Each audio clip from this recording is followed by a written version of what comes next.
Hello student, LBD study channel পক্ষ থেকে সবাইকে স্বাগত জানাই। আজকের ভিডিওর মাধ্যমে পঞ্চম শ্রেণীর গণিত বিষয় নিয়ে আরেকটা নমুনা প্রশ্নপত্র এই ভিডিওতে সম্পূর্ণ উত্তর সহ আলোচনা করা হবে 2026-এ প্রথম পর্যায়ক্রমিক মূল্যায়ন পত্রের জন্য। তোমাদের পূর্ণমান থাকবে 20, সময় পাবে 40 মিনিটের।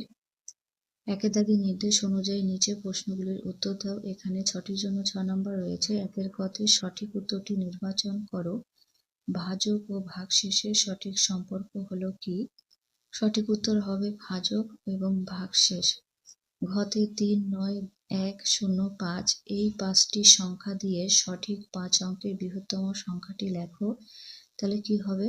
95,310 হবে। গতে শূন্য স্থান পূরণ করো। দুটি পরস্পর মৌলিক সংখ্যার গসাগু কত হবে? 1 হবে। ঘতে সত্য অথবা মিথ্যা লেখো।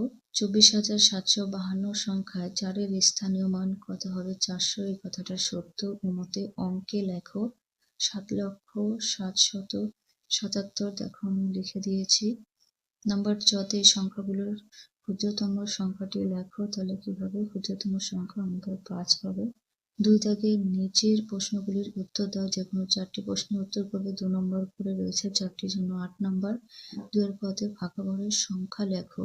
তাহলে দেখো 3 এর নিচে হবে 1, তারপরে 6 হবে 5, 0, 3, 9।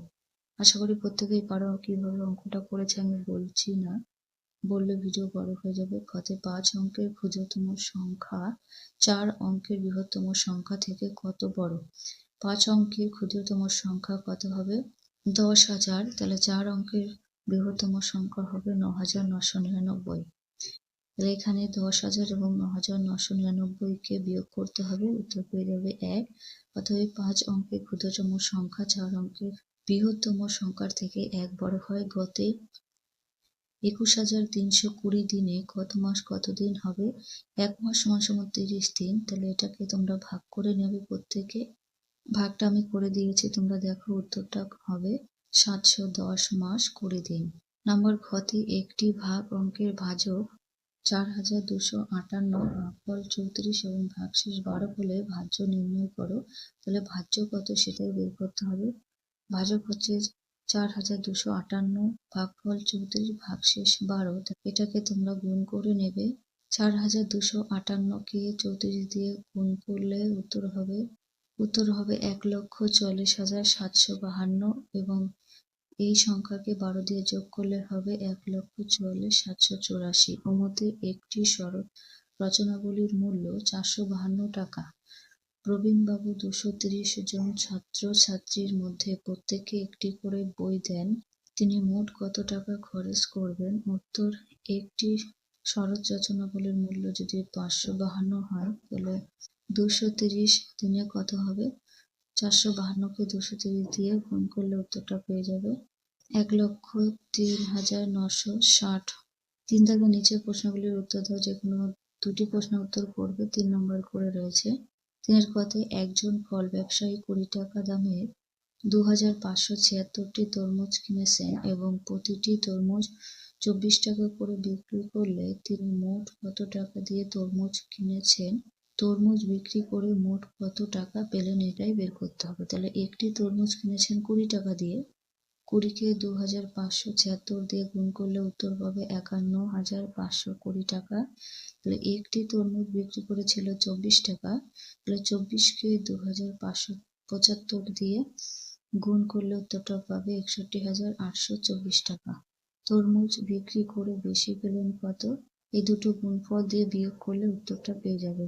উত্তর, তিনি তরমুজ বিক্রি করে মোট এত টাকা পেলেন।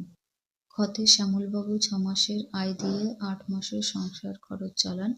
শ্যামলবাবুর মাসিক খরচ 18,000 হলে তার মাসিক আয় কত হবে?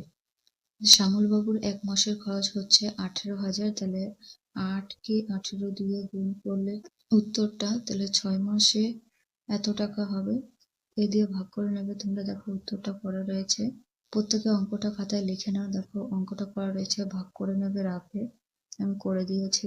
নম্বর ঘতে 5,279 গুণ 29-এর একটি বাস্তব সমস্যা তৈরি করো ও সমাধান করে উত্তর নির্ণয় করো।